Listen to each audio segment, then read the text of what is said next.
This is a fictional narrative inspired by nature. Everything you see exists only in imagination, not in the real world. Now, let's enter the story. Not every lion enters the world the same way. Most are born small, trembling bundles of fur, their lives balanced on a fragile line between growth and disappearance. In the Serengeti, fate is decided early. The weak fade before their first hunt. The unlucky vanish without a trace. But on one blistering afternoon, when the sun pressed down like molten iron and the plains shimmered under the heat, something different was born. The cub did not arrive quietly. His first cry cut through the air, deep, heavy, unsettling. It did not sound like the voice of a newborn. It sounded like a warning. The grass around the den stirred as if pushed by an unseen force. Distant herds lifted their heads. Even the wind seemed to hesitate, as though the land itself was listening. They would name him Kalor. From the moment his eyes opened, it was clear he did not belong to the fragile order of infancy. His shoulders were broad despite his unsteady legs. His body carried weight, not clumsiness. Sunlight clung to his golden coat, making it gleam against the dust. And his eyes, dark, steady, unblinking, held none of the confusion of a cub discovering the world for the first time. There was calm in that gaze. A dangerous calm, the kind that comes before thunder splits the sky. The lionesses sensed it instantly. They could not explain it, but when Kalor lay among the other cubs, the air around him felt heavier, as if the ground beneath the den had shifted to accommodate something larger than life, as if the Savannah had paused quietly, acknowledging the arrival of a force it would one day have to obey. Kalor's nature revealed itself quickly. While his littermates fumbled and struggled for milk, he pushed them aside with raw, surprising strength. Not frantic, not desperate, just certain. The impact was strong enough to draw the attention of the lionesses, their ears flicking back in instinctive unease. This was not hunger alone. This was possession. Kalor did not crave food the way the others did. He craved space, control, the unspoken right to take what was in front of him without resistance. No cub understood that hunger yet, but he did. In the wild weakness is silence, and silence is death. Kalor was never silent. Even in sleep, low sounds rolled from his chest, vibrations that carried through the dirt. When awake, his growls were deep and deliberate, forcing the smaller cubs to retreat without knowing why. He was already larger than all of them, not by chance, but by something far less forgiving. Destiny. The Serengeti does not forgive mistakes. Hyenas drifted along the edges of the night. Leopards waited in the branches above. Vultures circled endlessly, patient as time itself. And yet when darkness settled, and the pride lay exposed beneath the cold moon, the lionesses rested more easily when Kalor pressed against them. His presence radiated survival. It was a promise without words. Danger would think twice. The Savannah does not create legends freely. It demands blood, hunger, and suffering in exchange.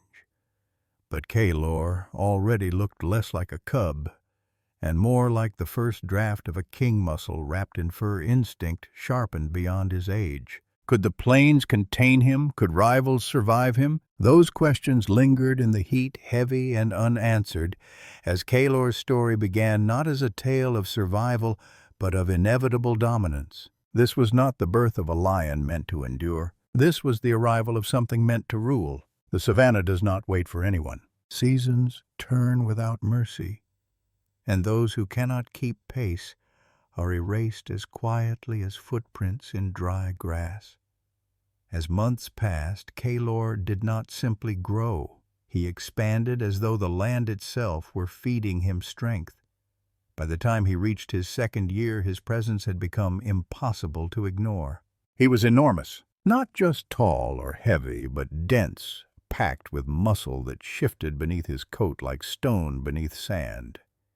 His paws struck the earth with a dull, resonant thud, leaving deep impressions that lingered long after he moved on. Where other young males traveled in noisy groups testing their strength through play and mock battles, Kalor walked alone. Instinct told them to keep their distance. They did not challenge him. They did not provoke him. Their bodies understood what their minds refused to accept. This was not an equal. This was something that did not belong to their future. Kalor's mane began to grow early, thick, darkening along the spine of his neck, curling as it lengthened. When the wind cut across the plains, it lifted that mane like a living crown framing a face already etched with authority. He did not rush. He did not waste energy. Every movement was measured, deliberate, heavy with intention. When he walked, the savannah reacted. Wildebeest scattered at the faintest glimpse of his silhouette. Zebras froze in eerie silence. Ears pinned forward, muscles locked in readiness. They sensed something beyond hunger in him. This predator was not driven by instinct alone, it was driven by dominance. Kalor did not hunt to survive, he hunted to assert. While the pride brought down antelope through coordinated effort, Kalor sought out danger. Buffalo, towering horned, capable of killing an adult lion with a single strike, became his obsession. Where others hesitated, he charged. The impact of horn against muscle became his trial by fire. Blood soaked the dust, pain sharpened his resolve. Each clash carved confidence into his bones. Each risk confirmed what the savannah was beginning to understand. Kalor was built for confrontation. Fear did not slow him, it fueled him. Young males from neighboring territories learned this lesson the hard way. Those who wandered too close, dreaming of status or territory, met him face to face. Their ambitions collapsed beneath his weight. Broken jaws, torn shoulders, bodies left alive but humbled. His roars rolled across the plains, deep and relentless, echoing through bone and instinct alike. To the lionesses, Kalor became both shield and storm. He was safety forged from violence, certainty born from destruction. With him nearby, they hunted farther, slept deeper, raised their cubs without constant fear. Under his watch, the pride flourished. Kalor did not announce his rule. He enforced it. No coalition dared approach his territory. Hyena clans vanished at the edge of his scent. Even the elders, scarred survivors who had seen kings rise and fall, watched him with quiet reverence. They had never seen a lion like this. Kalor was not growing into power. He was ascending into myth. At dusk, he climbed the ridgelines overlooking miles of open grassland. As the sky burned red and gold, he stood alone, mane whipped by the wind, staring across a kingdom that already belonged to him. In those moments, he looked less like an animal and more like the embodiment of the savannah itself, unyielding, vast, absolute. But powers never left untested. Whispers began to travel on the wind. Rival coalitions gathering strength. Lions who refused to bow. The question was no longer whether Kalor could fight. It was how many would fall when they tried to stop him. This was only the beginning. The savannah never allows a crown to sit untouched for long. For every king that rises, another sharpens his claws in the shadows. Kalor's dominance had grown too vast, too absolute, and nature responded the only way it ever does, by sending challengers. They arrived beneath the veil of twilight when the heat loosened its grip and the plains held their breath. 3 young males crossed into Kalor's land. They were scarred, hardened by hunger and exile, their bodies lean but trained by conflict. They moved with purpose, not hesitation. This was not a mistake. It was an invasion. Their paws pressed into the soil as if staking a claim, their roars low and deliberate, announcing intent rather than fear. Kalor answered. His roar erupted from the darkness like thunder breaking stone. The sound rolled across the plains, deep and violent, ripping through the air with enough force to scatter birds from distant trees. The challengers halted for a fraction of a second, just long enough to realize what they had summoned. Then Kalor charged. The ground shook beneath his weight. Dust exploded around him as his massive form tore through the tall grass mane, flaring like a crown of fire. The first impact was devastating. His body slammed into one intruder with unstoppable momentum, jaws locking onto bone with a crack that echoed through the night. The lion's scream was short. A single swipe followed precise, brutal, shattering the rival's jaw and sending him collapsing into the dirt. Blood darkened the grass almost instantly. The other two roared in defiance, but unity began to fracture under the sheer violence of Kaelor's assault. Yet the savannah does not fight cleanly. The scent of blood carried far, and it did not go unanswered.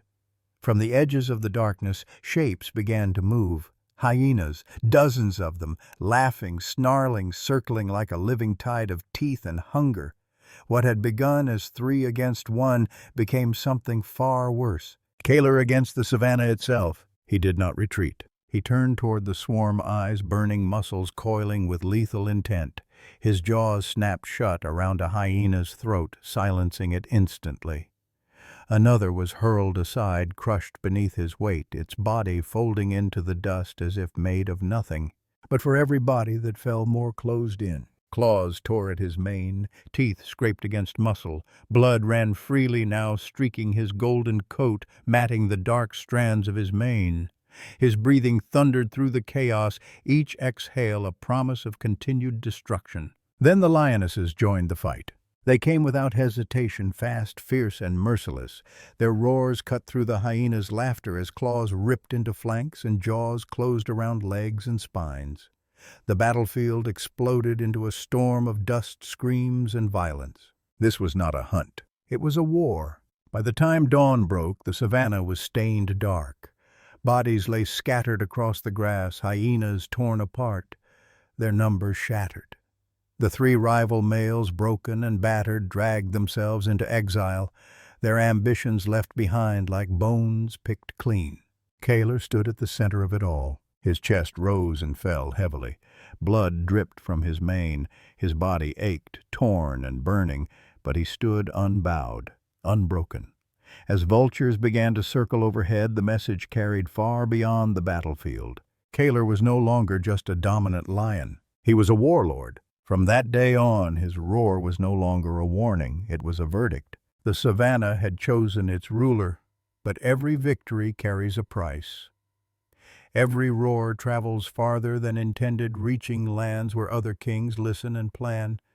Kaelor's fury had only begun to carve his empire, and the wars ahead would be even greater. Dawn after dawn, the savannah woke beneath a single voice. Kaelor's roar rolled across the plains like distant thunder, shaking acacia branches, scattering vultures from their perches, and silencing hyenas deep within their dens. It was not a call for company. It was not a challenge. It was a command. For miles in every direction, no creature dared ignore it. The sound carried weight, the kind that pressed into bone and instinct alike. Those who heard it understood one truth immediately: this land was no longer neutral. It belonged to him. Kaelor's mane had grown vast and dark, framing his massive head like a living inferno. Scars marked his muzzle and shoulders, each one a memory of violence survived, none of defeat. When he moved through the grasslands, herds scattered long before he appeared, as if the earth itself whispered of his approach. Other lions ruled through numbers. Kaelor ruled through presence. He did not need a coalition. He did not rely on alliances. His dominance was absolute, enforced by sheer mass and unrelenting brutality. Rival males who wandered too close were dismantled in full view of their prides, broken bodies left behind as warnings carved into the soil. Hyena clans learned quickly. Once they had moved like plagues, swarming carcasses in overwhelming numbers. Now they fled at the faintest trace of his scent. Packs of 20, 30, even 50 scattered into chaos when his shadow stretched across the dust. For the first time in generations, hyenas abandoned fresh kills, choosing hunger over the risk of crossing the Titan. Fear reshaped the ecosystem. Under Kaelor's reign, the lionesses thrived. With him as their shield, they hunted boldly, roaming farther than ever before. cubs grew strong and confident, their games played among the bones of enemies he had crushed. They learned dominance not through struggle, but through observation, by living beneath the shadow of a force nothing dared oppose. Kaler was both sword and wall, destruction and protection bound together. His rule spread beyond the animal kingdom. From the far edges of the plains, the Maasai watched in silence, speaking his name in hushed tones. Stories passed from fire to fire of a lion too massive to be real, a beast that walked like thunder and ruled without mercy. Some called him cursed, others called him divine. All agreed he was untouchable. Yet legends attract challengers the way fire draws moths. Lone males crept in from distant ranges, driven by desperation or madness, eager to test themselves against the ruler of the Serengeti. Each one was crushed, each roar silenced. Kalor's empire grew not just in territory, but in myth. Death itself seemed to serve him. The savannah bent around his presence. Migration paths shifted. Hunts ended early. Even the wind felt different, carrying the unspoken knowledge that survival here required his permission. Kaler was no longer simply a lion. He was law written into flesh, bone, and fear, and yet no reign lasts forever. Beyond the horizon, unseen and unheard, new forces were gathering. Kings sharpened their claws. Bloodlines bound themselves together in quiet preparation. The savannah was patient, and it never forgets. The storm had settled, but another was already forming. No storm rules the sky forever. Even a lion carved into legend cannot silence the savannah completely. For years, Kalor had stood unchallenged, a living wall of muscle and fury, but power never rests. It invites resistance. And one dusk, as the horizon bled orange and violet, the plains delivered a challenge unlike any before. It began with a roar, not frantic, not afraid. It was deep, long, and steady, a voice that did not tremble beneath Kalor's shadow. The sound carried across the grasslands, heavy with confidence. Kalor lifted his head slowly, mane shifting in the wind, eyes narrowing toward the distant darkness. Another coalition had arrived. 3 males bound by blood and discipline. Young enough to burn with ambition, old enough to understand war. Their bodies bore scars, not of reckless fights, but of survival earned through strategy. They did not flee at Kalor's scent. They followed it. Their approach was deliberate. Paws steady, heads low, manes flared like storm clouds gathering weight. This was not a chance encounter. It was a declaration. The throne was no longer uncontested. When the clash erupted, the ground itself seemed to recoil. Kalor launched forward with the full force of his mass, a living avalanche of fur, bone, and will. His jaws closed around the shoulder of the first rival, tearing through flesh and muscle with brutal precision. Blood sprayed across the grass like red dust, and the lion's roar shattered into pain. But coalitions survive where titans are tested. As Kalor crushed one, the other 2 struck. Claws raked across his flank, carving deep crimson lines into his golden hide. Teeth sank into his mane, dragging him sideways, forcing his massive frame into the dirt. For the first time in years, the king bled. The lionesses circled in panic and fury, their cries slicing through the chaos, but none intervened. This was not their battle. This was destiny weighing itself against the titan. Dust swallowed the night. Roars collided like thunderheads. Again and again, Kalor rose. He hurled his enemies from his body muscles, screaming, lungs burning.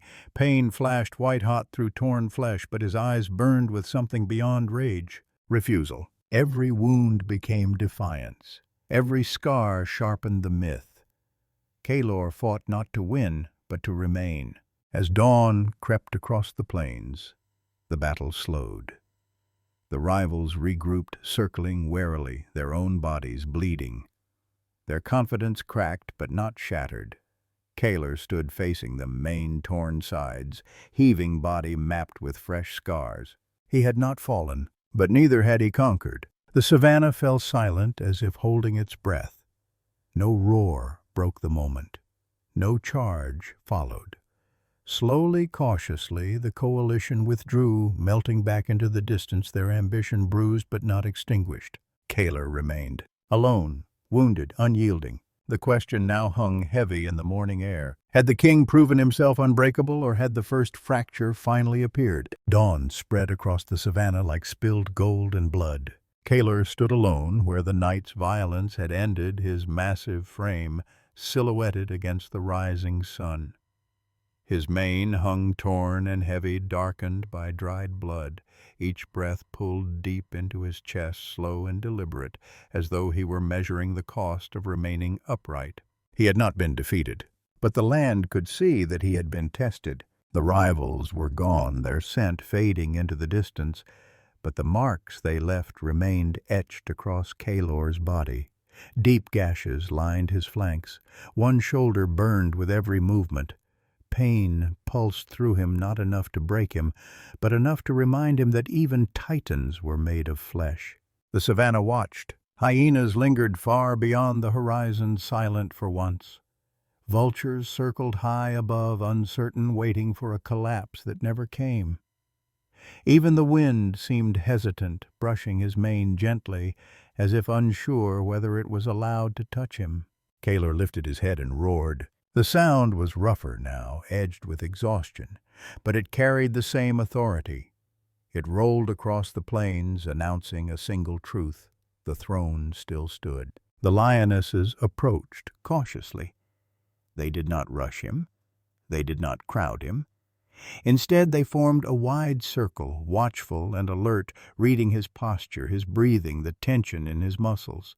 When he finally lowered himself to the ground, they moved closer, pressing their bodies against his sides, sharing warmth, guarding his rest. For the first time in years, Kaler slept not as an untouchable force, but as a king recovering from war. During the days that followed, his movements slowed. He remained dominant. No creature dared challenge him, but the savannah sensed the shift. His roars came less often. His patrols grew shorter. The weight he carried was no longer only muscle and power. It was responsibility. Every scar told a story now. To the lionesses, they were proof of his devotion to the pride. To the cubs watching from a distance, they were lessons carved into flesh. Strength demanded sacrifice. Rule demanded pain. Kaler did not weaken. He adapted. He chose his battles carefully. He conserved energy. When rivals appeared at the edge of his territory, a single look, a single low growl was enough to turn them away. He no longer needed constant violence. His reputation did the killing for him. Yet deep within him something had changed. The savannah no longer felt endless. The horizon no longer felt empty. Kaler understood now that dominance was not a moment, it was a burden carried every day. Kingship was not claimed once, it was defended endlessly. And somewhere beyond the plains, younger males were growing, learning, watching, waiting. Kaler rose one evening and climbed the familiar ridge overlooking his kingdom. The sky burned red as the sun fell, and the land stretched out before him, vast, scarred, alive. He stood there in silence, mane stirring in the breeze, eyes fixed on a future that would demand more blood than the past ever had. The crown was his, but it was heavy. Time moves differently for a ruler. Days blurred into seasons, and seasons slipped quietly into years. Kaler remained where he had always stood, at the center of his domain, but the savannah around him began to change in subtle ways. The grass grew and withered, herds shifted their ancient roots. New cubs were born, while old scars faded into pale lines across his body. He was still massive, still feared, still obeyed, but age does not announce itself loudly. It arrives in silence. Kaler no longer charged at every challenge. He watched first, listened, measured. His strength was no longer explosive. It was controlled, deliberate, precise. When he moved, the earth still yielded beneath his weight. But there was wisdom in his steps, now a restraint forged by years of bloodshed. The savannah remembered him. Hyenas kept their distance, Even when hunger gnawed at their bellies, lone males turned away long before reaching his borders. Even rival coalitions hesitated, their roars dying in their throats before ever becoming declarations of war. Kalor did not need to fight anymore. His name did it for him. To the lionesses, he had become more than a protector. He was certainty. Under his reign, cubs grew without fear, learning dominance not through chaos, but through stability. They watched him from a distance, memorizing his posture, his patience, the way he conserved energy instead of wasting it. They learned that power was not only force, it was presence. At night, when the plains fell quiet and the stars burned cold above Kalor, sometimes lay awake, listening to the distant sounds of a land that no longer dared approach him. His roar echoed less frequently now, but when it did, it carried something deeper than threat. It carried history. The Maasai still spoke his name around their fires. Stories passed between generations of a lion who ruled not just with violence, but with inevitability. A beast who bent the savannah without needing to destroy it completely.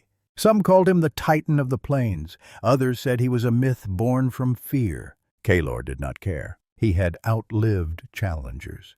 He had endured wars. He had paid the price of the crown and carried its weight without surrender.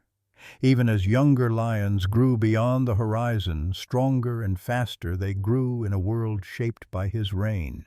That was his true victory. Not the battles he won, but the order he left behind. As one final season turned, Kalor climbed the ridge he had claimed years ago. The same wind moved through his mane, though slower now, gentler. The same land stretched endlessly before him, but it felt quieter, familiar, tamed not by kindness but by respect. He stood there as the sun dipped low, casting his shadow across the plains. Long after his roar would fade, long after his paws would no longer press into the earth, the savannah would remember, because some kings rule for a time. Others rule forever through the echoes they leave behind. Nothing rules forever, not even a king carved into muscle scar and legend. One morning the savannah woke without Kalor's roar.